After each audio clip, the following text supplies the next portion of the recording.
Senhor nosso Deus e nosso Pai que está no céu, nós te adoramos e te glorificamos por sua bondade, sua imensa misericórdia, seu perdão para conosco. Louvado é o teu santo nome, Senhor. Para nós é motivo de grande alegria estar diante de ti e poder te glorificar na beleza da tua santidade. O Senhor é perfeito, o Senhor é santo, o Senhor é misericordioso, o Senhor é compassivo, o Senhor é piedoso, o Senhor é o nosso Deus. Recebe minha gratidão e adoração por mais um momento de oração.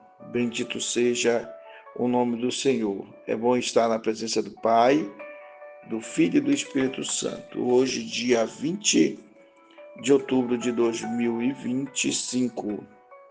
Nossa oração, como Jesus Cristo é mencionado em cada livro da Bíblia. Nosso subtema de hoje está no livro de Atos. No livro de Atos, Cristo é revelado principalmente como o Senhor que ressuscitou e que governa a igreja e que se manifesta através do poder do Espírito Santo dos seus discípulos, que agem em seu nome para espalhar o Evangelho e realizar os milagres. Sua soberania é evidente na direção da igreja, na capacitação dos apóstolos e em sua presença contínua entre os fiéis. Bendito seja o nome do Senhor. É privilégio, é oportunidade, é graça, é misericórdia, é tudo junto. E, ao mesmo tempo, é maravilhoso sentir essa manifestação do poder de Deus. Hoje nós estamos na parte 2. O livro de Atos nós vamos alongar um pouquinho, porque ele fala muito sobre Jesus. Tem muitos assuntos. Hoje nós estamos falando sobre milagres, né? Sobre a realização de milagres. Nosso versículo de ouro são vários hoje, mas nós vamos reduzir para a gente poder alcançar um pouquinho, né? Aí diz assim: e este, ao ouvir falar Paulo, que fixando nele os olhos e vendo que tinha fé para ser curado, disse em alta voz: levanta-te direito sobre teus pés. E ele saltou e andou. E as multidões, vendo o que Paulo fizera, levantaram sua voz, dizendo em línguas licaônica: fizeram-se os deuses semelhantes aos homens e desceram até nós. E chamavam Júpiter a Barnabé e Mercúrio a Paulo, porque este era o que falava.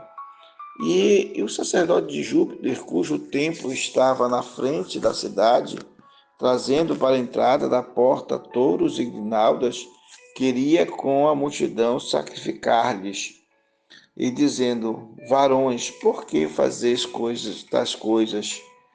Nós também somos homens como vocês, sujeitos às mesmas paixões, e vos anunciamos que se convertais dessas vaidades ao Deus vivo, que fez os céus e a terra, e o mar, e tudo o que neles há.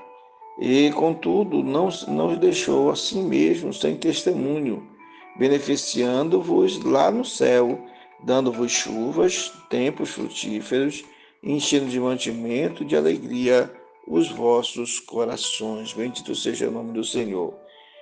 Nós percebemos aqui, quanto aos milagres, o milagre sempre lhe destaca muito a vida das pessoas que são usadas por Deus. Os profetas que mais são falados é justamente aqueles que, através deles, Deus operou milagre, como o caso de Isaías, que foi à casa de Ezequias e lá o Senhor operou tirando ele do leito. No caso de Eliseu, que além de ter feito o grande milagre na vida daquela senhora, lhe permitindo nascer um filho, ele também o ressuscitou.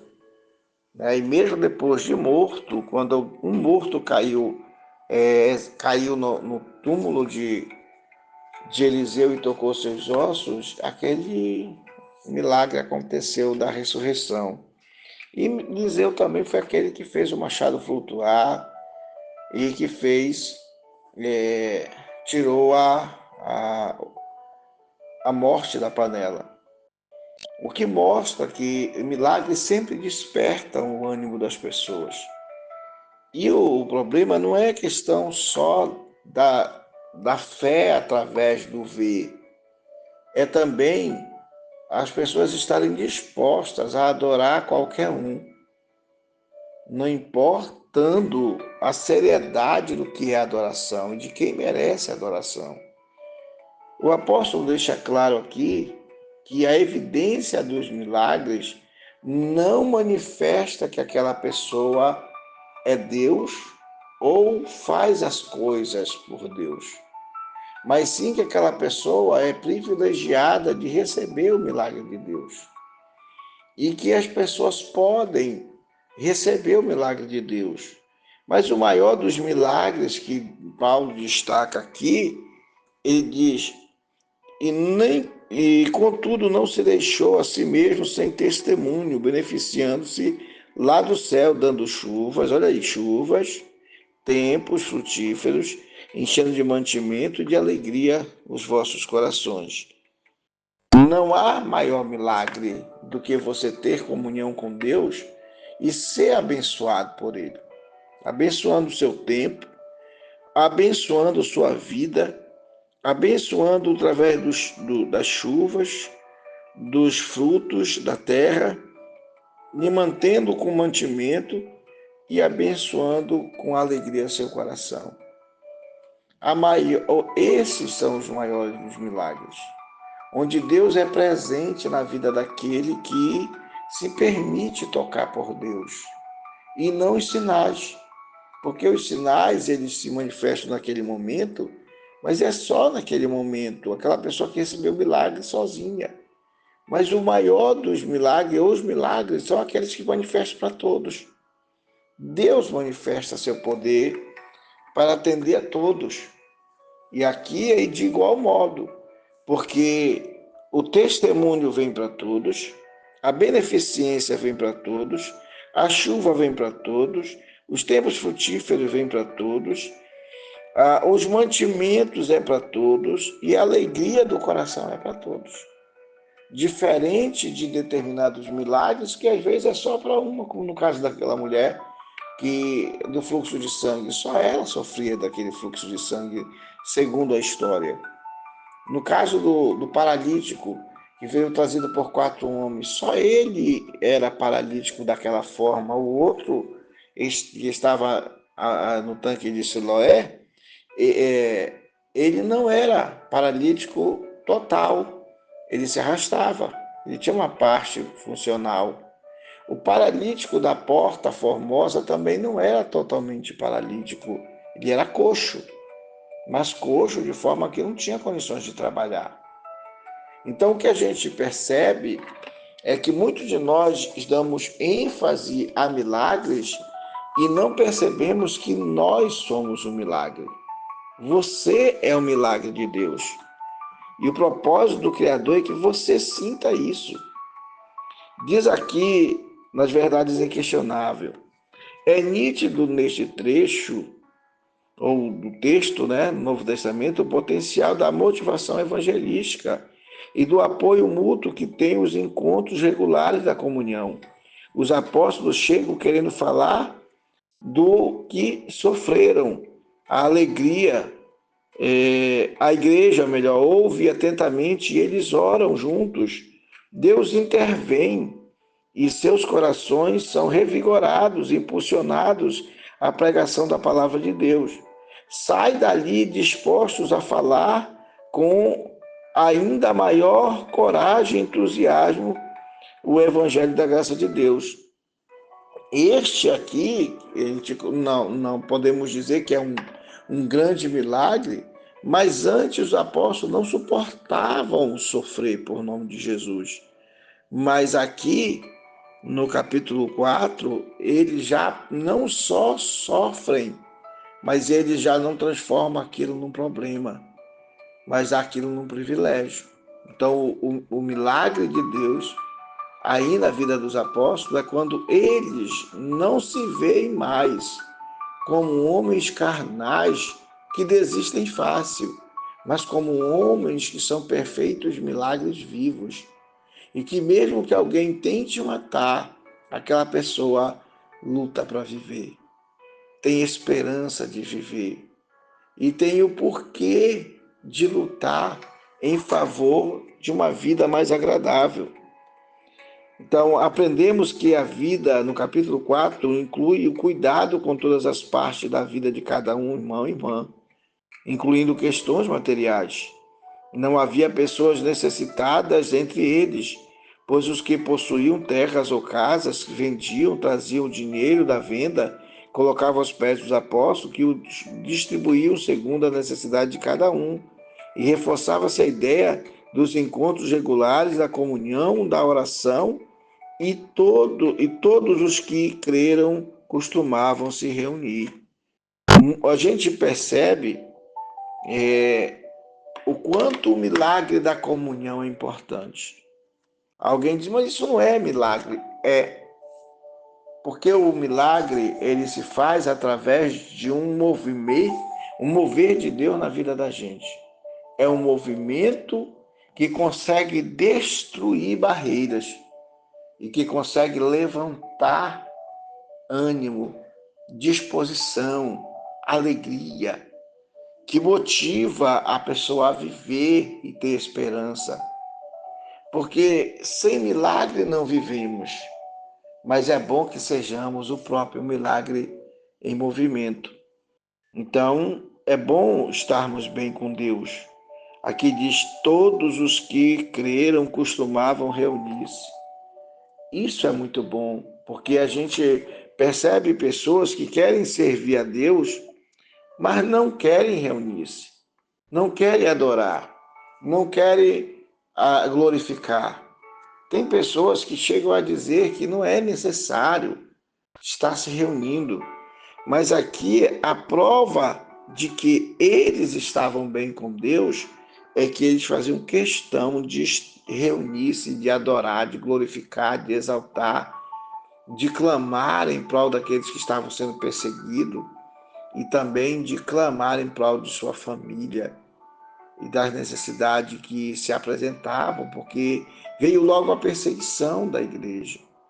E cada pessoa precisava ser um milagre de Deus, resistente, persistente, uma pessoa que não sofreria a situação e correria, não, ela enfrentaria e não se acovardaria. Bendito seja o nome do Senhor, nosso Deus. Ainda, em Atos capítulo 17, verso 29 a 32, sendo nós, pois, geração de Deus, não havemos de cuidar que a divindade seja semelhante ao ouro, ou à prata, ou à pedra esculpida por artifício e imaginação dos homens.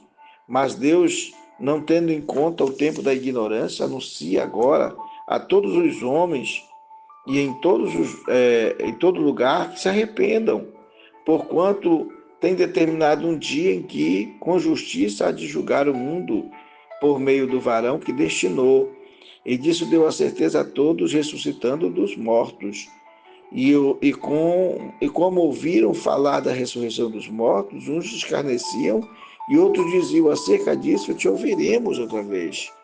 Observe aqui que este grande milagre da ressurreição, né, quando ele diz ressuscitando Jesus dos mortos, nunca eles tinham visto algo tão grandioso.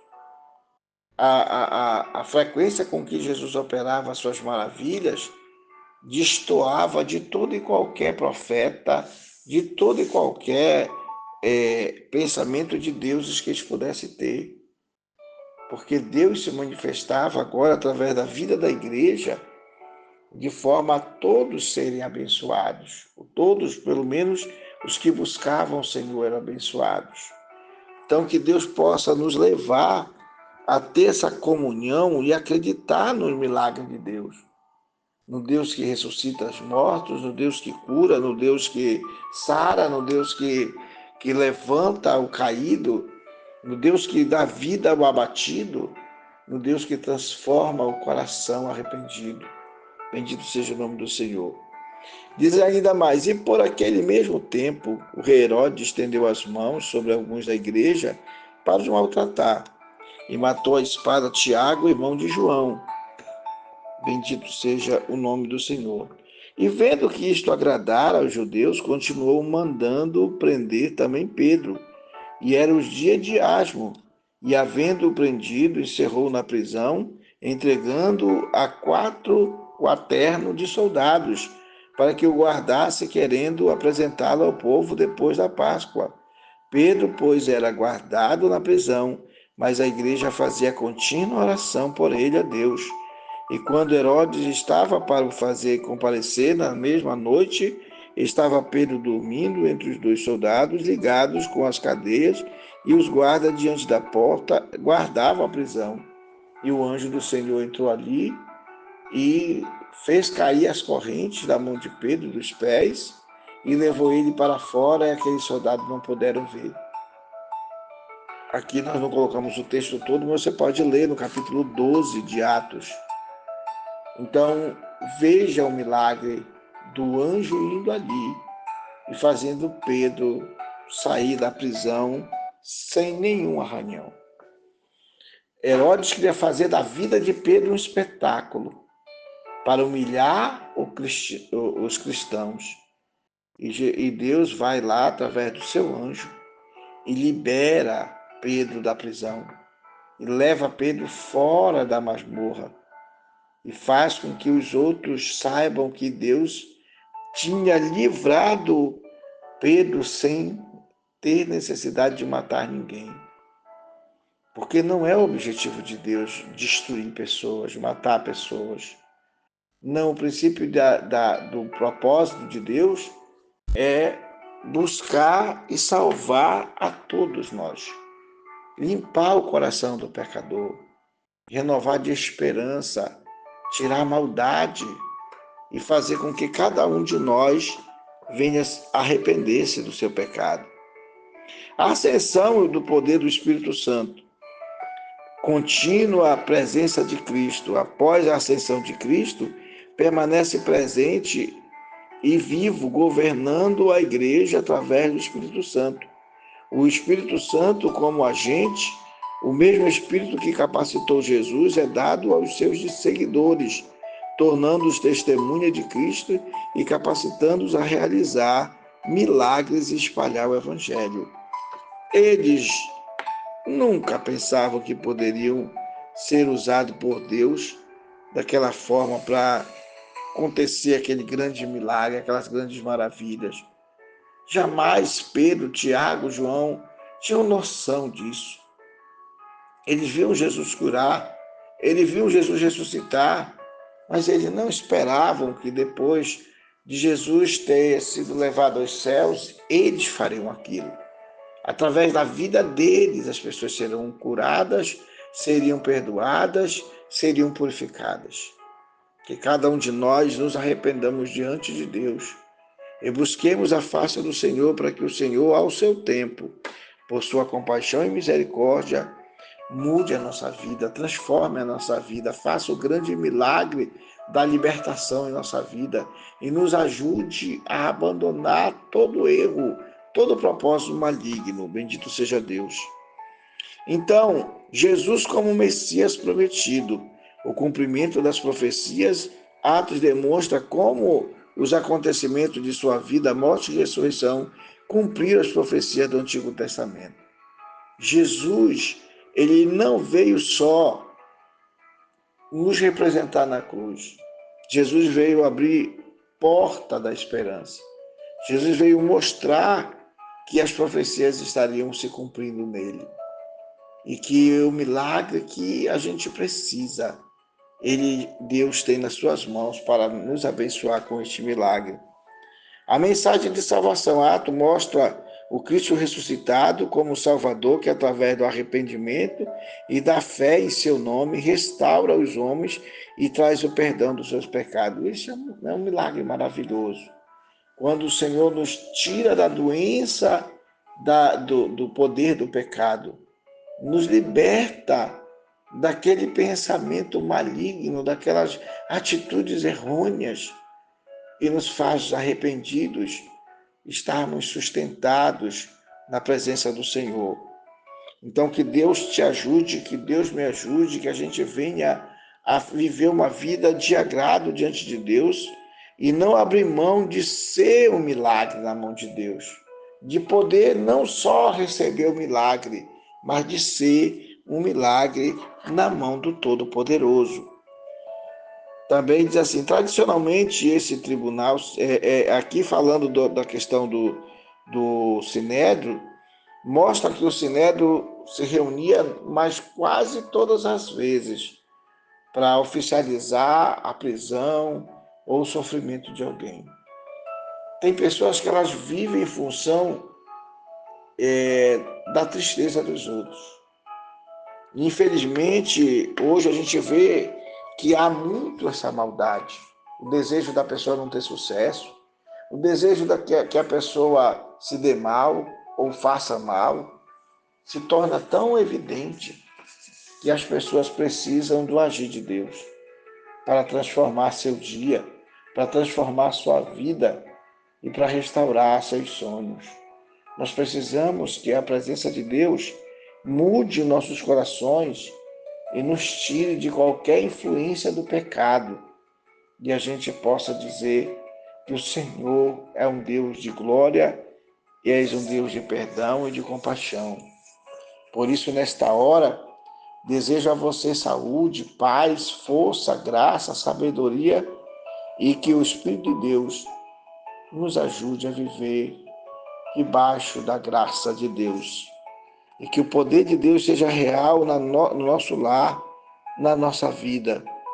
Então nós temos a ressurreição de Jesus é irrefutável e também o milagre do coxo é irrefutável no capítulo 4 de Atos. Né? Pedro, João pregam a salvação e não há salvação em outro senão pelo o Senhor Jesus, que veio para nos abençoar através da sua presença. Então que Deus nos ajude a crer nesse testemunho divino, das ações de Deus, do amor de Deus, da graça de Deus, do perdão de Deus, da compaixão de Deus e da restauração de uma vida consagrada diante do Senhor. Oremos ao Senhor nosso Deus. Senhor nosso Deus, mais uma vez estamos diante de Ti, Te adorando, Te glorificando. Senhor, nesta hora quero Te pedir que na vida dos meus irmãos, dos meus amigos, dos meus companheiros, que o Senhor possa abençoar rica e poderosamente todas as vidas, Senhor, que precisam de Ti, que precisam estar na Tua presença com vigor, com esperança, que muitas das vezes, Senhor, já jogaram a toalha e não acreditam em milagre, não acreditam em solução. Mas nada é impossível a Ti, meu Pai. O Senhor é autor e consumador da nossa fé, e o Senhor sabe o quanto é importante que o Senhor opere em nós a força, a motriz que nos libertará de toda maldade de pensamento. E que a gente possa, Senhor, servir as pessoas com alegria. Sim, servir, Pai. E não ficar preso, aprisionado, mas a gente ser liberto para viver uma vida de perdão, de graça, de vida e de paz. Quero te apresentar todos que estão enfrentando problema, perseguição, maldade, que não sabem o que fazer, meu Pai. Mas o Senhor é o nosso pastor, é o nosso guia por excelência. É claro que quando o Senhor é o nosso pastor, também não nos faltará sofrimento, porque muitas vezes, Senhor, nos apegamos às coisas materiais. Mas eu te peço em nome de Jesus, Pai, que o Senhor possa abençoar cada vida que está comigo nesta oração, que se impõe para enfrentamento das suas dificuldades, do seu desânimo, das acusações, das mentiras, Pai. Pai, que cada um dos teus filhos evidencie a saúde espiritual, Evidencie o milagre da tua salvação em nossa vida. Restaure, para que a gente possa viver uma vida desagradável, Senhor, mas sim viver uma vida com agrado de Ti e Te amar com toda a força do nosso coração. E lançar fora, Senhor, aquilo que impede, que atrapalha, que envergonha. Porque eu sei, Senhor, que o que é de vir virá e não tardará. Assim, Senhor, opera grandemente na vida do pobre, do necessitado, do aflito, do carente, na vida daquele que não sabe o que fazer, mas que o Senhor pode restaurar esta vida, este pai, esta mãe. O Senhor possa fazer um grande reboliço nesta família, Pai. É o que eu te peço, continua abençoando, fortalecendo, animando. Nós precisamos animar-se cada vez mais através do poder do Teu Espírito que invade nosso ser de maneira, Senhor, contraditória à Tua verdade. Mas eu te adoro, meu Pai. Te adoro porque o Senhor sabe todas as coisas e conhece nossa necessidade. Então eu te apresento minha gratidão, meu Pai, e te peço bênção sobre bênção na vida de todas as pessoas que participam desta oração. Olha aqueles que estão amarrados, maniatados, perseguidos, que o Senhor possa fazer além da nossa imaginação, meu Pai. Dá-nos saúde nos nossos corpos, mas dá saúde nas nossas almas. O Senhor é perfeito, o Senhor é justo, o Senhor é tremendo, o Senhor é terrível, o Senhor é glorioso. O Senhor é meu pastor, é meu guia por excelência. E eu te peço, Senhor, nesta hora, que o Senhor possa direcionar a nossa vida e abençoar cada coração. Recebe minha gratidão, meu louvor, por tudo que o Senhor tem feito na vida das pessoas, certo ou errado. O Senhor sabe fazer as coisas. O Senhor é aquele que sabe operar maravilhas. O Senhor é aquele que nos dá noção exata de como fazer e quando fazer. Por favor, meu Pai, fica conosco, resplandece teu rosto sobre nós e tem misericórdia de nós, para que a gente possa te servir todos os dias. Olha para a minha nação brasileira, Senhor, opera nos estados, opera nos municípios, opera, Senhor, nas aldeias, opera, Senhor, nos lugares de milagre. Mas o milagre da salvação seja o primeiro a invadir nossa terra, nossa vida, que o Senhor possa destruir o poder do mal e fazer prevalecer teu nome na vida das pessoas, no quarto, na sala, na cozinha, na casa daqueles que te amam, Senhor. Assim te adoro e te glorifico de todo o meu coração, pois santo és, digno és, poderoso és, majestoso és, honrado o Senhor é, e é um prazer te glorificar, Senhor. Muito prazer. Fica conosco, perdoa nossos pecados em pensamento, palavras e obras, Senhor, e nos ajuda a ver o teu nome resplandecido sobre cada vida. Te adoro, te glorifico e te exalto, Pai, em nome de Jesus de Nazaré. Que a graça de Deus esteja sobre todos nós. Deus te abençoe.